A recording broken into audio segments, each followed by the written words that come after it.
Welcome to bird media. నేను మీ పవన్ కృష్ణమూర్తి. భారతదేశం దాదాపు ఎన్నో టన్నుల బంగారాన్ని అమ్మేసింది,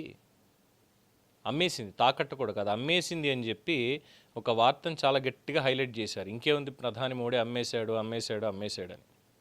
రిజర్వ్ బ్యాంక్ ఆఫ్ ఇండియా చాలా క్లియర్గా బంగారం నిల్వలు ఎంతున్నాయి, ఏంటి, ఎప్పుడు తాకట్టు పెట్టారు, ఎప్పుడు రిలీజ్ అయింది, భారతదేశంలో ఉన్నటువంటి నిల్వలు ఇంకా ఏ విధంగా పెరుగుతున్నాయి అనేటువంటి వివరాలతోటి చాలా స్పష్టంగా ఆ తప్పుడు ప్రచారాన్ని ఖండించింది, వాస్తవాలు బయటపెట్టి. అది అయిపోతే ఇంకొక చోట 250 కిలోల బంగారానికి సంబంధించి ఇంకొక వార్త హల్చలైంది. అదేంటి అంటే ఆంధ్రప్రదేశ్లో జరిగినటువంటి gold liquor scam.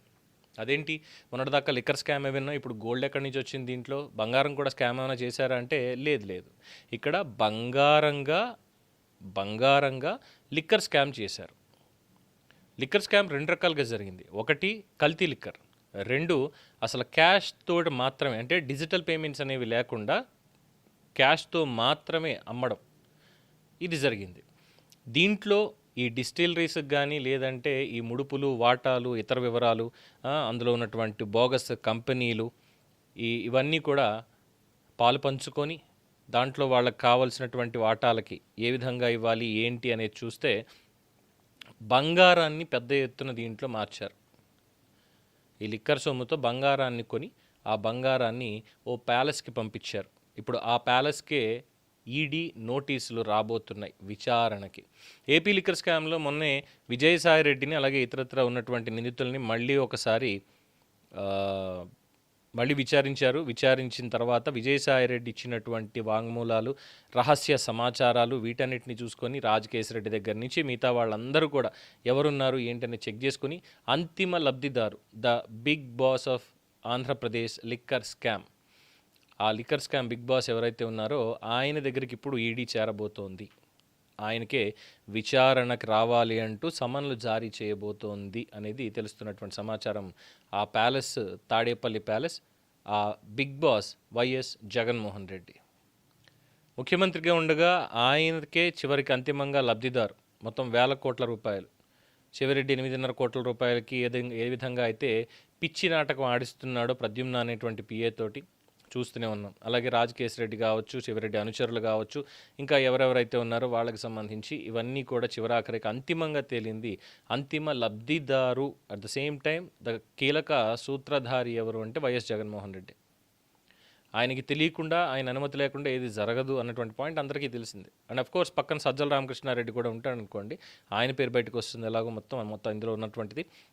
And after that Mithun Reddy, తర్వాత అనిల్ రెడ్డి, జగన్మోహన్ రెడ్డి సోదరులు ఎవరైతే ఉన్నారో వాళ్ళు, తర్వాత ఇంకా చాలామంది ఉన్నటువంటిది. సో ఇందులో ఈ బంగారం రూపంలో వాళ్ళు నిధుల మళ్లింపు ఆధారంగా దాదాపు 250 కేజీల మేర ఈ గోల్డ్ డంపు ఇప్పుడు ఎక్కడ ఉంది అనేది చాలా రహస్యంగానే కనిపెట్టారనేటువంటిది ఒకటి తెలుస్తున్నటువంటి అంశం. అది కూడా జగన్మోహన్ రెడ్డికి అత్యంత నమ్మకస్తులైనటువంటి బినామీలు, వాళ్ళ ఇళ్ళు, బయటికి కనిపించేటువంటి బినామీలు కానే కాదండి, ఇది వేరే సెపరేట్ బినామీ లిస్ట్ అనమాట. సో ఎవరెవరి దగ్గర ఉండే అవకాశం ఉందో మొత్తం అక్కడికి ఈడీ చాలా రహస్యంగా పకడ్బందీగా చేరుకుంది అనేది కూడా తెలుస్తున్నటువంటి అంశం.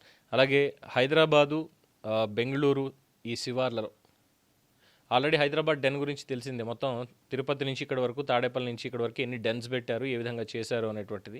అలాగే ఇప్పుడు బెంగళూరు కూడా ఉంది. అందుకేనేమో బెంగళూరు ఊరికే వెళ్ళొస్తున్నారు అంటే దాచిపెట్టిన బంగారం ఏమన్నా అక్కడ యలహంక ప్యాలెస్లో ఏదైనా రూమ్లో ఉండి అమ్మో ఎవడన్నా వస్తాడేమో పట్టుకుపోతాడేమో అని భయంతో ప్రతిరోజు వెళ్ళి చూసుకుని వస్తున్నారేమో. బహిరంగంగా తీసుకెళ్ళి బ్యాంకుల్లో ఎక్కడ దాచలేరు, ఎందుకంటే లెక్కలు అడుగుతారు ఖచ్చితంగా. అలా అని ఇంట్లో పెట్టుకుని రోజు ఎక్కడికక్కడ తీసుకెళ్తాను, ఇది నా బంగారం అనుకోవడానికి కూడా లేనటువంటి పరిస్థితి. సో ఎన్ఫోర్స్మెంట్ డైరెక్టరేటు సిట్ ఇచ్చినటువంటి రిపోర్ట్స్, అంతకుముందు చేసినటువంటి విచారణ ఆధారంగా ఇందులో మనీ ట్రయల్స్, మనీ లాండరింగ్ జరిగింది, కుంభకోణం, హవాలా కూడా ఉంది అనేటువంటిది కనిపెట్టి దానికి తగ్గట్టుగా మొత్తం అందరికీ కూడా మళ్ళీ A to Z నోటీసులు ఇచ్చి మరీ పిలుస్తోంది. అలాగే ముందుగా దీంట్లో అంతిమ లబ్ధిదారు అన్నటువంటి పాయింట్ వచ్చినప్పుడు జగన్మోహన్ రెడ్డి పేరే చివరాఖరికి వచ్చేలా ఉంది కాబట్టి ఆయనకి త్వరలోనే కంప్లీట్గా నోటీసులు ఇవ్వాలి అనేటువంటిది ఒక ఆలోచన. అలాగే ఒక సర్ప్రైజ్ స్టెప్ కూడా ఉంది, అది బయటకు రివీల్ చేయక్కర్లేదండి. అఫ్ కోర్స్ వాళ్ళకు కూడా తెలుస్తుంది అనుకోండి ఎవరు వస్తారు ఎలా వస్తారు అనేది. దానికి తగ్గట్టుగానే ఆ వాహనాలు, వార్తాహవర్లో అందరూ కూడా మూవ్ అవుతూ ఉంటారు కాబట్టి జాగ్రత్త పడడానికి. సో వీళ్ళు జాగ్రత్త పడి ఎక్కడి నుంచి అక్కడ క్లీన్ చేసుకోకుండా ఉండేందుకు గాను చాలా పకడ్బందీగా రీసెర్చ్ అనేది చేస్తున్నారు అనేది తెలుస్తున్నటువంటి ఒక అంశం. మొత్తానికి కిక్ బాగా ఎక్కించుకుని 2 ఏళ్ల తర్వాత ఇప్పుడు ఈడీ నోట్లో పడబోతున్నారు ఆనాటి లిక్కర్ ఘనులు. చూద్దాం ఎంత దాకా వెళ్తుందో ఈడీ అనేది. దీని మీద మీ అభిప్రాయం తెలియచేయండి. చూస్తూనే ఉండండి ది బర్డ్ మీడియా. ఈ వీడియో మీకు నచ్చినట్లయితే లైక్ చేయండి, షేర్ చేయండి, సబ్స్క్రైబ్ చేయండి. మరిన్ని అప్డేట్ల కోసం మా వాట్సాప్ ఛానల్ను ఫాలో చేయండి.